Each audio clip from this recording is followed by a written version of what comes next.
Olá estudante, tudo bem? Meu nome é André Ian, escrevente do TJ São Paulo, e no vídeo de hoje a gente vai dar aqui 7 dicas principais que você deve observar na hora de fazer simulado para o concurso do TJ São Paulo. Então o objetivo é simular exatamente o que vai acontecer no dia da prova para que nada seja surpresa para você. Te garanto aqui que as dicas 4, 5, 6 e 7 é coisa que de repente você pode não ter pensado e que pode fazer a diferença. Então fica até o final do vídeo e já se inscreve no canal aqui para não perder esse mesmo tipo de dica. Tô gravando aqui vídeo todo dia até o dia da sua prova. Então sem mais enrolação, a primeira dica é até óbvia, mas é aquela, pessoal. A quantidade de questões deve ser respeitada na hora que você faz um simulado.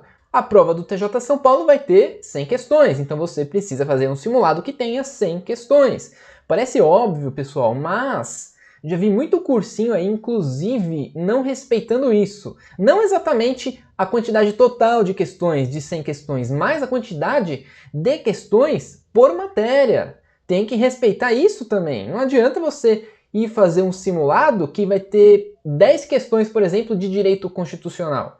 O histórico do TJ mostra que nunca foi cobrado 10 questões de direito constitucional. Você precisa fazer a exata quantidade que foi igual na última prova. Simplesmente isso em cada uma das disciplinas. Então essa é a primeira dica. Só confie em um simulado que tem exatamente a quantidade de questões, inclusive em cada uma das disciplinas, igual à do último concurso. Só assim você vai estar simulando de fato o que vai acontecer na hora da sua prova. A segunda dica que eu tenho para você é que o simulado precisa ser realizado de uma forma contínua. O que eu quero dizer com isso? Você não pode simplesmente, já que são 100 questões e você às vezes não tem muito tempo para fazer todas de uma vez, fazer 30 questões, daí vai almoçar, daí faz mais 50, vai comer um lanche, aí senta no sofá para ver a previsão do tempo. Não pode ser assim.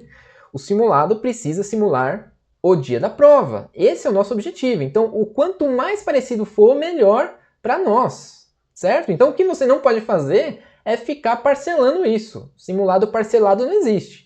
Simulado deve ser igual à prova, portanto, contínuo. Uma vez que você começa, você vai até o fim e não levanta dali enquanto isso não acontece. Só levanta, é claro, para ir no banheiro, que é igual que você pode fazer na hora da prova, ou para comer, que é o que você deve fazer, deixar a comida ali do seu lado, tá bom? Então essa é a segunda dica. A terceira dica também é um pouco óbvia, mas a gente precisa falar aqui. As questões, além da quantidade correta, igual eu falei na primeira dica, elas precisam ter o mesmo nível de dificuldade da sua prova. Então as questões, elas não podem estar, principal, fora do seu edital, contendo, por exemplo, alguma informação ou alguma coisa que nem estava sendo cobrado ali no edital, ou a questão ela não pode também ter um nível de dificuldade muito fácil ou muito difícil. O máximo que um simulado pode fazer é pôr um pequeno degrau acima do que vai ser a prova, porque isso é bom porque te puxa para um nível um pouco melhor, e mesmo que o seu resultado no simulado não seja tão bom, você sabe, o simulado estava um degrau acima, mas assim, é bem pouco, você não pode jogar lá em cima também, porque não vai simular como vai ser a prova, tá entendendo? Então é no máximo um degrau acima, porque normalmente é o que acontece a cada prova de escrevente. A cada prova, o degrau, né, a dificuldade da prova de escrevente está um pouco acima, então é uma boa também simular desse jeito, com o degrau só um pouco acima, nada demais também. Então só um pouco ali em uma ou outra disciplina. Então essa é a terceira dica, a dificuldade da questão e tem que estar de acordo com o edital, precisa ser igual para você simular a prova de uma maneira correta. A quarta dica agora é algo que eu acho que você não costuma fazer muito. Você sabe, pode até saber que o ideal seria isso, mas não costuma fazer muito. Que você precisa fazer o simulado em um local diferente daquele que você estuda no dia a dia. Então, olha só, no dia da prova, você não vai ficar aí onde você estuda. Pode ser na sua casa, ou no trabalho, ou onde for. Não é aí que você vai fazer a prova, não é aí. Vai ser em outro lugar, não vai? Um lugar desconhecido. Então, é isso que você precisa fazer. O dia que você for fazer um simulado, você precisa ir para um lugar diferente daquele que você estuda todos os dias.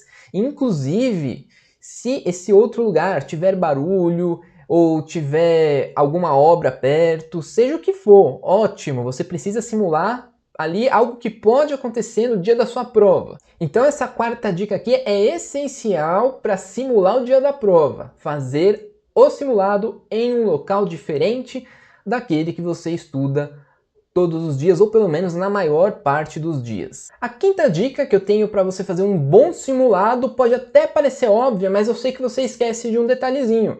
A quinta dica, sabe qual é? Que o tempo de prova ele deve ser respeitado. Você vai achar óbvio, né? Mas tem um problema aí. A maioria das pessoas, quando faz simulado, ela vai lá, responde todas as questões e não contabiliza o tempo da passagem para a folha de respostas. Passar lá o gabarito, fazer ali pintar as bolinhas. Então isso aí é essencial que você faça. Imprime ali um gabarito fake, busca na internet, faz o seu, faz de algum jeito ali para você ter esse trabalho sim, inclusive para não errar isso na hora da prova. Você pode correr o risco de errar, passar errado para o gabarito. Então isso é um grande problema, inclusive isso você precisa treinar. Tudo precisa ser treinado. Então o tempo de prova, nesse tempo de prova, precisa estar incluso o tempo que você perde para passar para o gabarito de uma forma segura que você não erre. Isso aí é essencial. Então essa dica aqui você não pode desprezar de jeito nenhum. A sexta dica, na verdade, é um combo, é um conjunto de informações que você precisa observar no momento que você está fazendo o simulado. Por exemplo, o que você vai comer quando você estiver fazendo a prova tem que ser a mesma coisa que você vai comer quando você vai estar fazendo o seu simulado. A quantidade de água que você bebe também é importante observar, porque algumas pessoas pode ser que tenham algum problema, de repente, de bexiga, vai muito no banheiro, e isso pode te atrapalhar, tira tempo de prova. Então não é que você não deve ir no banheiro, mas de repente ir 3, 4 vezes pode ser um problema. Então você precisa aí equilibrar a quantidade de líquido que você ingere, que é a água, tudo bem, com a quantidade de vezes que você vai no banheiro e ver se isso está te atrapalhando ou não. Além disso, você deve também ali, após o simulado, de preferência, observar qual foi o seu nível de ansiedade quando você estava fazendo o simulado e qual foi o seu nível ali de concentração, o que pode ter te atrapalhado e o que te ajudou, para você tentar melhorar alguma coisa caso for necessário até o dia da prova. Então essas coisas precisam ser observadas. E a sétima dica aqui, olha, eu acho que sem isso, para fazer uma prova de excelência mesmo, você não consegue. Isso aqui é o principal. Se eu não tivesse feito isso aqui, você sabe, eu já fiz mais de 50 provas de concurso ao longo de 5 anos. Isso só as provas, imagina os simulados que eu já fiz também. Então foram tantas provas que eu nem sei quantas eu fiz, somando prova e simulado. E ao longo de tanto fazer essas provas, simulados, eu fiz uma coisa, pessoal. Eu adquiri o meu ritual de prova. Então essa é a sétima dica, é o ritual de prova. E o que é esse ritual de prova? Depois de um tempo, eu sempre fazia as provas da mesma forma.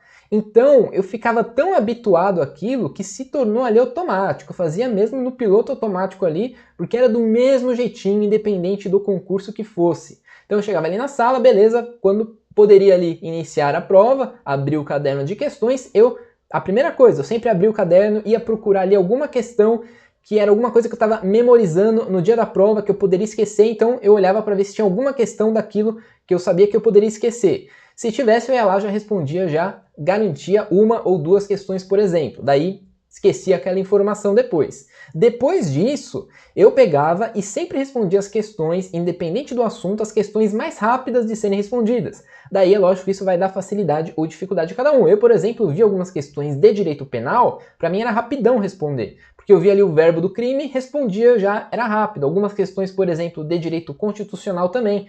Se viesse alguma questão perguntando quais órgãos do Poder Judiciário, é sempre curtinha essa questão. Já ia lá e respondia. Alguma questão de atualidades, algumas de informática. E tem aquelas questões que às vezes é só saber, ou sabe ou não sabe. Algum botão lá de informática, se você sabe o que ele faz. Se você sabe, já responde e já era ali. Responde rapidão. Isso fazia com que nos primeiros 10 minutos de prova eu já tivesse respondido ali umas 10 questões no mínimo. Então ali 1 minuto por questão eu já ganhava tempo para fazer com calma o resto. Depois disso eu continuava nessa mesma linha, respondendo aquilo que eu tinha mais facilidade, tinha sempre uma ordem, que normalmente era essa que eu falei, as questões de direito, matemática e informática. Depois eu fazia as questões de matemática e raciocínio lógico também, e aí eu já passava sempre para o gabarito, sempre tinha esse ritual, sempre passava para o gabarito ali. cada tópico. Então, por exemplo, eu acabei de fazer as questões já de direito penal, já respondi tudo, então já passava para o gabarito de direito penal. Era sempre por blocos, nunca era de uma vez que eu passava. Então, acabava direito penal, passava para o gabarito, fazia isso. Aí quando eu terminasse as questões ali de matemática, significava que eu tinha feito já todas as questões da prova, menos português. Quando isso acontecia, eu parava, ia no banheiro, voltava e aí fazia as questões de português. Então esse era meu ritual. Eu sempre ia no banheiro pelo menos uma vez e essa vez era a parada exatamente para que na volta eu fosse responder as questões de português. Talvez você faça isso com matemática, com outra matéria, não sei. Mas o ritual de prova é essencial, foi essencial para mim, porque fez eu ganhar um ritmo de prova, inclusive, ganhar tempo, para não ter que, no final, correr, ler correndo alguma coisa. Então, eu sempre tive tempo no final da prova. Sempre fiquei até o final, mas sempre tive tempo, nunca foi algo desesperador. Então, o ritual de prova me ajudou muito nisso. Então, essas eram as 7 dicas que eu tenho para você conseguir fazer um simulado da melhor maneira possível, tá? Eu vou falar um pouco mais desse simulado em outros vídeos, talvez eu faça também um simulado para vocês. Então, continua acompanhando, se inscreve no canal para não perder nenhuma outra dica que pode te ajudar no dia da prova. Agradeço sua presença até aqui, muito obrigado e até a próxima!